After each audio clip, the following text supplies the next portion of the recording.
Hello everyone, and welcome back to the bonus videos for Let's Play the Journeyman Project 3, Legacy of Time.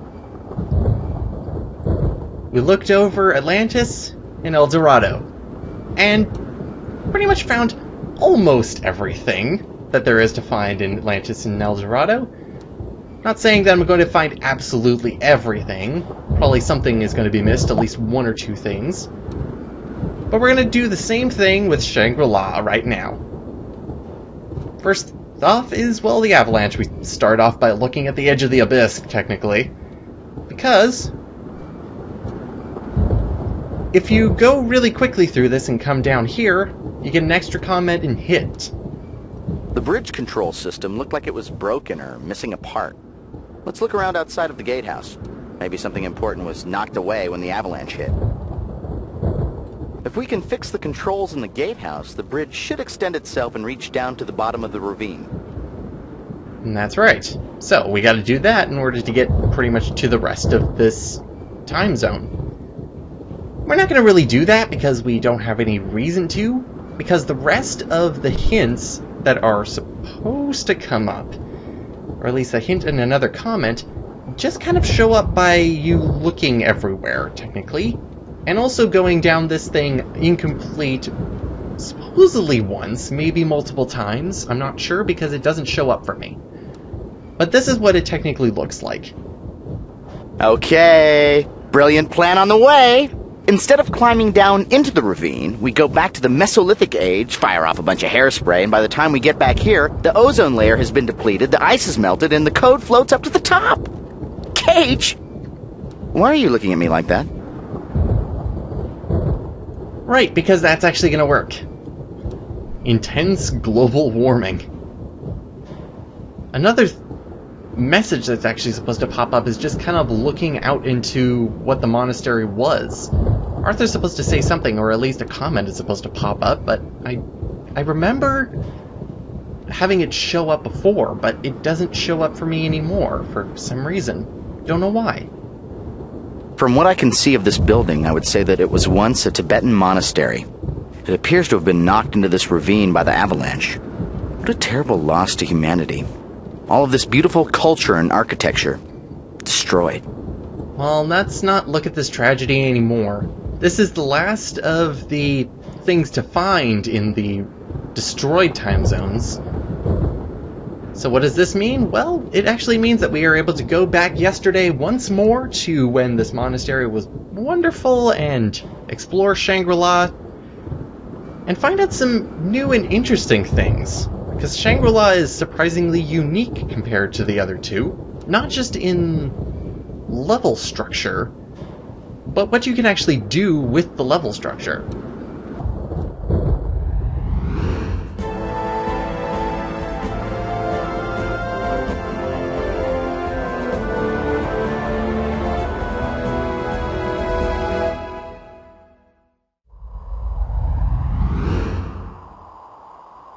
Really, one final reason to use those flyby videos, because they're really good. I just like them, especially like with this game and also Buried in Time, the predecessor. So, we show up right in front of the pilgrim, still praying, but there is a hint connected to him that we didn't actually see before. That pilgrim is either deep in prayer or he's just eating a whole bunch of turkey. Either way, it might be a good idea if you captured his image with the chameleon device while he's not looking. But yeah, it's a good idea in order to pick it up. The reason why I didn't have this hint before is because I actually scanned him from a distance. You have to be right in front of him in order for the hint to actually show up. Just little things like that. It just kind of bugs me. Another thing about this game is that it actually kind of hates me. From a technical standpoint, really, or at least with the version of the game that I have. Just for clarity, for the duration of this LP, I've been using the Good Old Games version of the game, which you can easily get on the site for $6. It's a great deal. Especially for me, because, wow, how many hours have I put into this? But the problem I have is kind of, well, a little finicky. While making videos for this, or at least testing to make sure that I'm doing everything and trying to get as much jam-packed into each video, I do miss some stuff. And one thing is that I actually skip over some hints and comments. This started when I was going through El Dorado, where I was realizing that at one time I had 2 hints for a specific time, which was, I think, with a warrior, and then at another test I had 3 instead, and then went, well, this is not good. How many have I missed so far? Well, I missed another comment with the Dob, and it's a pretty good comment. Now, the reason why I've been missing some comments and hints during my playthrough is because sometimes the game recognizes a single click as a double click, and a double click that's long enough to skip by the first comment that's layered over, because apparently the bubbles are in layers. So instead of 2 comments here, I only got the 1, which was about his mascara. Missing this one. The man has a taco for a hat, and now he wants to add a silk scarf to his ensemble.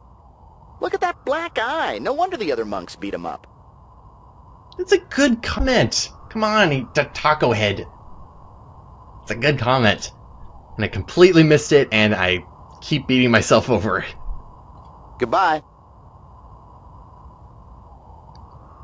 Well, we're actually going to leave right now. You see, the unique thing about Shangri-La is the fact that you're able to actually circumvent certain parts of the level. For instance, one thing we're actually going to do is we're going to get across that bridge without giving the Dob a silk scarf. How are we going to do that? You might be asking yourself. Well, the way we're going to actually do that is go around. We're going to use the long way around in terms of getting to the other side, because it's absolutely possible. Making the silk scarf one of the items that is actually useless in this game. Every item has its use. But when you can take away its one use that it actually has, and, well, I don't think there's another use for the silk scarf, and if there is, I haven't found it.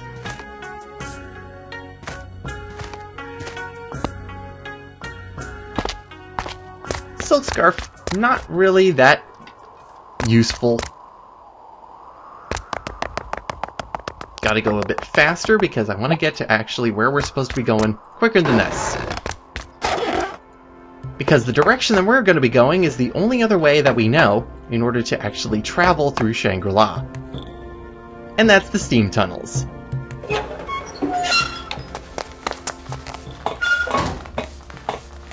Now, not only am I going to actually go through the steam tunnels just regularly, because we could actually just go ahead and get the map up there, but I'm actually just going to go through and see how easy it is in order to circumvent the Dob and just go through the steam tunnels blind. So from here, this direction goes to where you need the gaff to pull the lever. So let's go into the steam tunnels proper.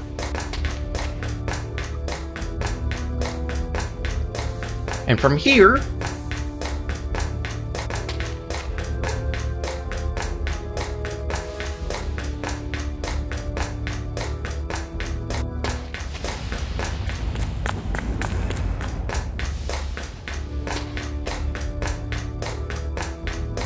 I believe if all really goes well, we're actually able to go through the steam tunnels without pressing a single lever, meaning that there's pretty much just a one-way route where you don't have to do anything in order to get up to the monastery. We're already at the Spiral Conch room, which is the southernmost room on the map. Then we just go up, and just follow the tunnel.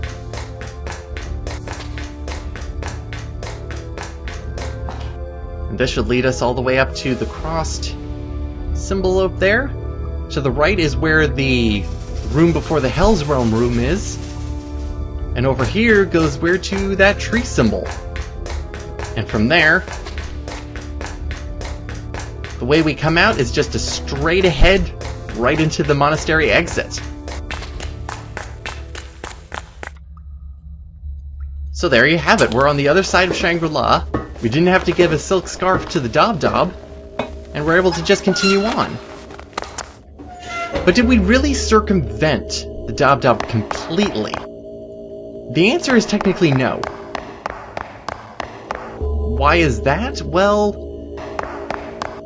if we wanted to actually use the bridge, we could. We'd just be able to use it to get to the Dob-Dob, but then when he retracts the bridge, we're not able to get over to Shangri-La again. We'll have to go through that path again. We can change that by having at least one familiar disguise to the Dob-Dob. We could have actually taken the Gardener if we really wanted to, and just kind of forego the steam tunnels altogether, but at least the steam tunnels, that was simply a demonstration to say, hey, you're actually able to do this. So now if we actually go back to the Dob-Dob as the llama, we can request to cross the bridge, and it only takes one request across the bridge to make it infinite to go back and forth across the bridge without ever talking to the Dob-Dob ever again. So yeah, silk scarf, not necessary. Now from that little bit of sequence breaking there, we're gonna head over to the Wheel of Life, the Thanka, over on the temple. We already heard about the comment here, but if you come over here before talking to the llama, or speaking to the llama at least once, but not really getting any information out of him, you know that the llama is around. Because you do have his disguise. There is a hint connected to the Thanka. I'm kicking myself for it now, Gage, but I chose to read Amish Better Home and Garden over the Buddhist art of tapestry and decoration. So we should go ask the Lama about this art piece. And so we shall. We learn about the Wheel of Life. Of course, you can also go with him in terms of all the different realms if you've read the inscriptions. But an interesting thing we're actually going to go talk to the llama about right now is actually with the Book of Knowledge, and the animal realm specifically. Because there's some things that may raise questions. Great Khan, how may I be of service to you? Tell me about the animal realm. You wish to learn of the animal realm. First, you must answer this. What is the source of all misery? So of course, we have the Book of Knowledge in our inventory, we haven't used it yet. The interesting thing is that we can actually go and just answer ignorance again. But before we do that, because I'm sure you're wondering what happens when we hit ignorance again, do we get another Book of Knowledge? Another thing kind of sprang to mind once I started digging into the files again. Apparently there is a fifth option? Or some other response you're able to give to the llama's animal realm question. Which is a complete joke, to be honest. And the response is this. The answer, my friend, is blowing in the wind. Oh, you're too young. The answer is knowledge. In terms of the list of files which have the answers, the Arthur's responses, it matches up to the rest of them being said. So it might go to him, but I'm not sure how to actually make it work, which is weird. But anyway, what happens if we say ignorance again? The answer is ignorance. Congratulations! You are closer to completing the path. The animal realm is a kingdom of ignorance. And that's all. It pretty much just cuts off. Just saying like, oh, you've already done this? You have the Book of Knowledge, or you've given the Book of Knowledge already to the Green Buddha? Alright, fine. I'm not giving you another. I don't have these to just throw around all the time.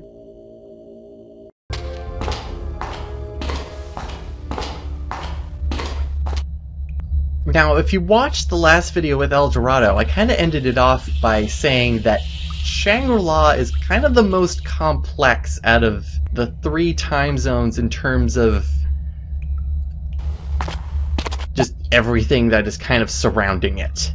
But the main thing that makes Shangri-La the most complex is that it has the most paths to it. And by paths, I mean there's a lot of ways that you can go about completing Shangri-La. There is a lot of different orders. And in terms of the main playthrough, I tried to incorporate as much of the paths into the playthroughs, because with each path there's usually like 1 or 2 stray hints and comments that you can only get with that path, which are cut off if you do things differently. There's way too many. In terms of how many I was able to catch and put into the main playthrough, I was able to maybe incorporate over 10 different paths, and I might not even be exaggerating when there may be anywhere between 15 to 20 different paths that you can take that are so minuscule that it boggles my mind how you're able to actually pull off some of them. And the Black Broodal Room is kind of a perfect example of that, because there's a lot of ways in order to get different comments and hints, and also automatic messages that kind of incorporate like different things about the room and how you go about completing the black stone puzzle. It's a bit crazy, I must say. Because one thing that can actually happen is that you can actually get a hint for this room when you only have one vent of heat going to this room. I think that only happens when you're able to, like, if you have no idea what you're doing, because it denotes, like, this room is getting a little bit warmer. Gage, it's become hotter in this room since our last visit. And also another one. We've turned up the heat, but apparently the shrine needs even more energy. Try manipulating the steam tunnel doors so that the heat from 2 steam vents is diverted to this room. Now there's also hints for different variations of having knowledge for completing this puzzle. Like, there's the complete lack of knowledge, there's going through and having and knowing everything about from the Lama's perspective, but having nothing in terms of the Buddha inside of the temple going up the stairs. So apparently there's supposed to be a hint where you have both the knowledge of the salvation symbol and also from the Buddha and the temple. That somehow comes together and you're supposed to get another hint like this. Gage, the steam vents are symbolized by images of fire. That's the object of salvation for the Hell's Realm. I think somehow we have to channel the heat from those steam vents to the Black Buddha's shrine. In addition to that, if you also get knowledge from the gardener about the fluctuating temperatures, in addition to all the knowledge, you also get another hint like so. The gardener told us that the fluctuating temperatures from the steam tunnels may have damaged his crops. That means it's possible to vary the flow of the heat by manipulating the tunnel doors.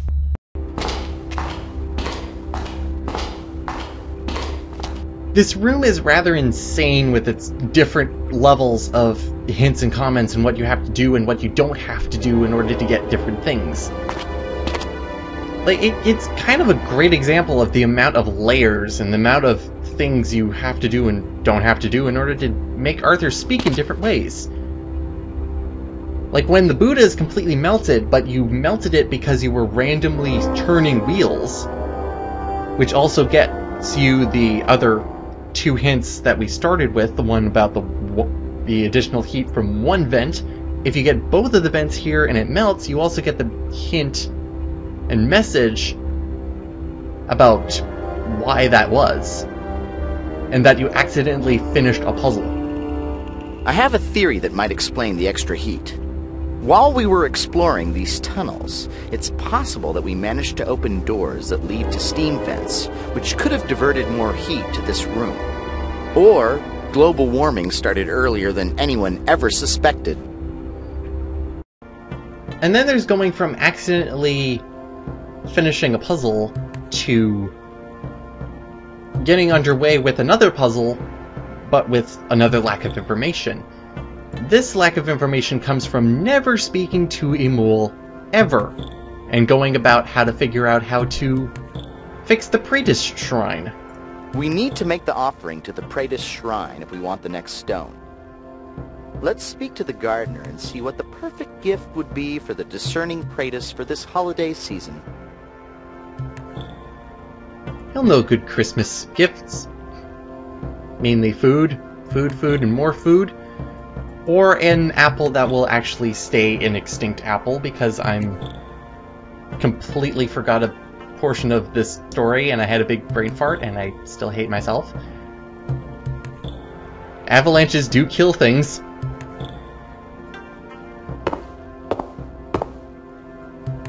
However, with the wishing tree and getting the healing water, once you actually have the healing water, there's also an additional hint that we didn't get for giving the healing water to the roots, which is also weird.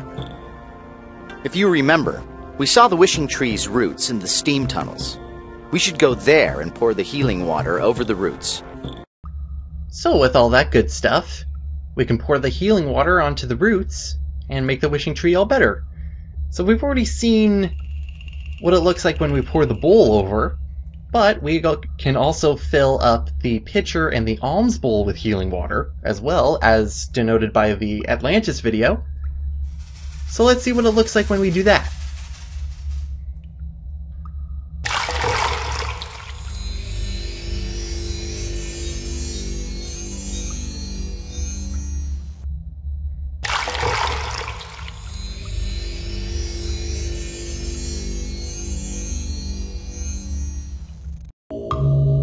Now, this next hint that I have here is absolutely my fault, and I can't believe that I actually missed it, but that's what I get for editing.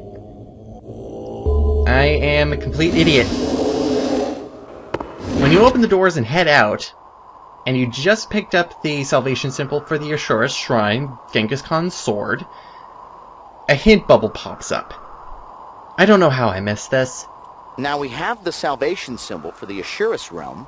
Let's go back to the red statue and place this sword into its hand. I bite the bullet for that one. I'm a complete idiot. Moving on. Now this next hint is really weird to me. We're on our way to do the White Buddha puzzle. So you kind of see here. Now there is apparently supposed to be a hint connected to the White Buddha, but I kind of have an idea of how to actually get it, and I swear I've heard it before, but I don't remember of how to actually replicate it anymore. You see, the message is this. This must be one of the shrines, the realm of the gods that Lama Dulsden spoke of. The White Buddha statue has a cocked ear toward the prayer wheels. Maybe he's waiting to hear a certain tune. You see, the confliction I'm having here is that the Lama is you're supposed to learn about this from the Lama, the God's realm, but the problem is that the Lama doesn't tell you anything about the God's realm until you explore the shrine and at least read the inscription once so the Lama can tell you about the God's shrine properly. See what I'm getting here? It's kind of weird, because like you learn about the God's realm, and then you learn about the salvation symbol, but not all the way? I don't necessarily understand what I'm supposed to be doing in order to get this hint, but oh well. Something for you to look at. Then we have the drums, on the other hand. The wheels. They make sound. Apparently, there's supposed to be another comment related to this, but I don't know how to make that one happen either. It'd be really cool if I actually figured it out, though. Think you can play Mary Had a Little Yak? So there's an interesting thing that you can try and challenge yourself of how to make this thing actually show up, if at all. But the thing we're here to do is actually lubricate the pod drum once again. We already showed off what it looks like with the pitcher, but again, we have two other containers in order to show off. We also showed off the butter boiler because that's the use for the butter boiler. But of course we can use the bowl and the alms bowl.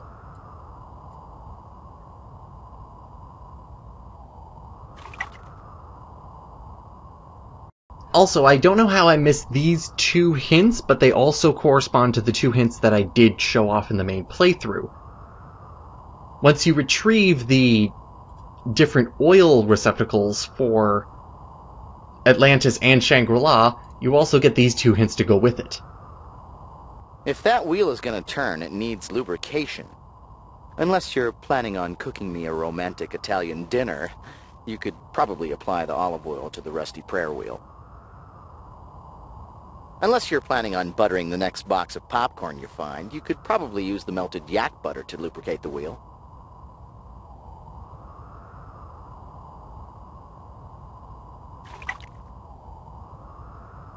And there we go.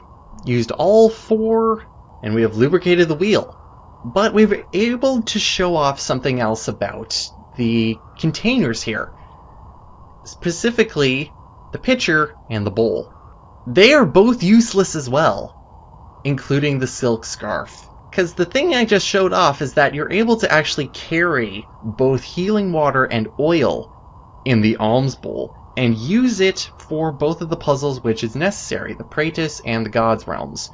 And in addition to that, you're able to use the alms bowl for the human realm as well. So just make sure that you don't use the alms bowl before you do the Gods realm and the Praetus realm. So yeah, you only need the alms bowl in order to actually finish off this place. Butter boiler actually is effectively useless as well in terms of the game as well, because you don't need it in order to do that, because the alms bowl also does the same job. So there we have it. Say what?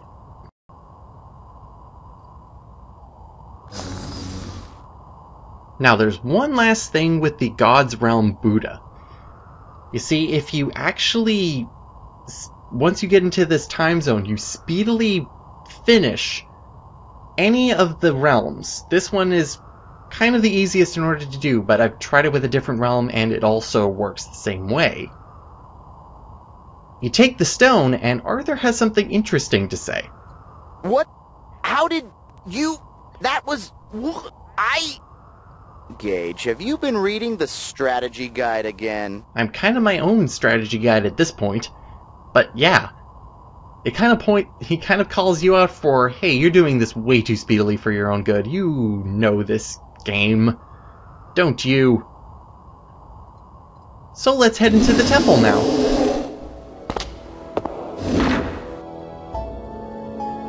Why are we heading into the temple? Well, there's a couple more hints that we actually haven't seen before. And that actually has to do with the white Buddha at the bottom of the column.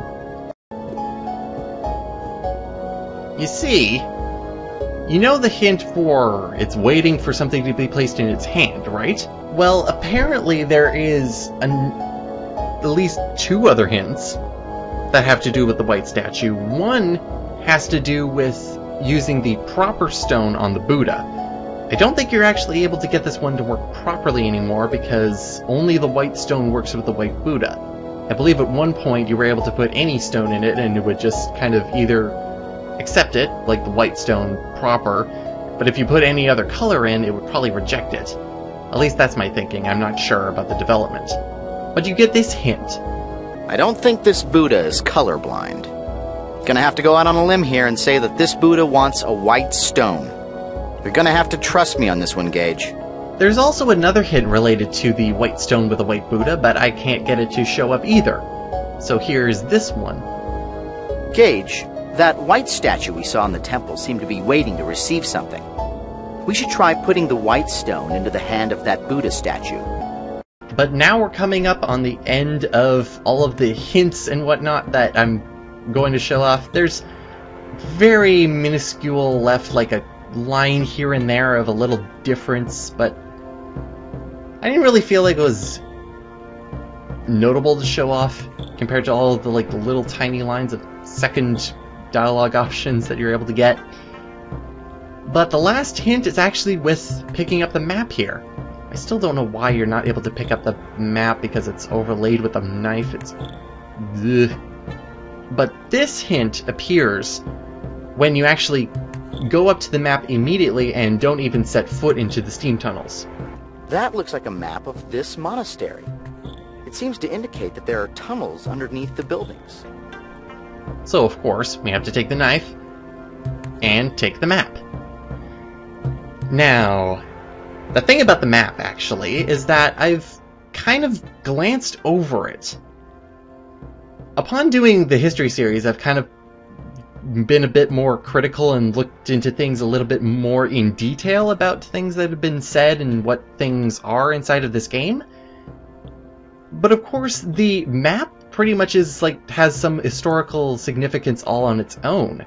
And that is to the symbols, which I kind of butchered when I mentioned where we were in terms of navigating the steam tunnels. These symbols actually have some sort of significance inside of Buddhist religion. So we're going to go over that now in what I consider not really a history segment, but more of a half history segment. Because we're going to go ahead and identify the 8 symbols on this map, because each of them have their own significance. So the symbols on the tunnel map from left to right, minus the one right at the south end, so the 7, all have to do with the 7 jewel insignia of the Chakravartin.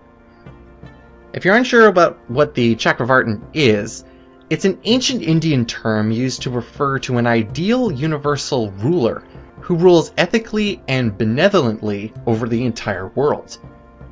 And these 7 symbols encompass the Chakravartin in some way, shape, or form. So let's go from left to right and identify each of these symbols.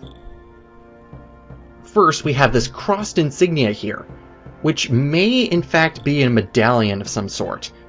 And it actually relates to the symbol of the Precious General. All of these are precious symbols. The Precious General symbolizes the wrathful power to overcome enemies. Next up we have the interlocking round earrings here. These are earrings, as are the square ones over there. And these earrings symbolize the Precious Queen. The Precious Queen represents the feminine pole and can also represent a symbol of peace, and also be related to the bracelet of Khan, or the Khan Buguyvik. I don't know if I pronounced that right, but the symbols are very similar to each other. I don't know if they're related in any form, or they may be just like in 2 different religions, but they have the same symbol. Next up we have the north tip, which has this tree symbol here. Now it's not actually a tree, it's actually a branch of red coral. The branch of red coral represents the precious wheel, or the wheel of truth. It sometimes is also depicted on the back of the precious elephant, which is also denoted by one of the remaining 4 symbols. In fact, it's the next symbol that we're going to be talking about. The 2 cross things over here that I keep not actually describing very well, they're actually a pair of elephant tusks. Of course, they represent the precious elephant. The precious elephant is a symbol of strength of the mind. It has noble gentleness, and it is a symbol of the calm majesty possessed by one on the path.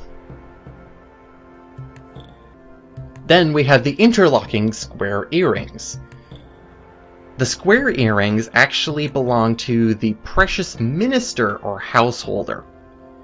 It could also be like the round earrings, it could also represent the earrings of the queen. However, this queen is also connected to like the bracelet of Khan in that separate religion or some symbolization, because the earrings of the queen are known as the Katan Suik.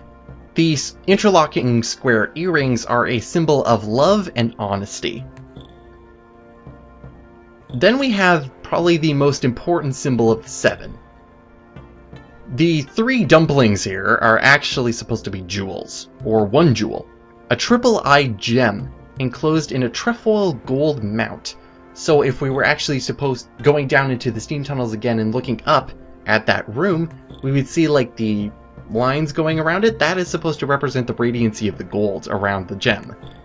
This gem is the symbol of the precious jewel, sometimes depicted on the back of the precious horse.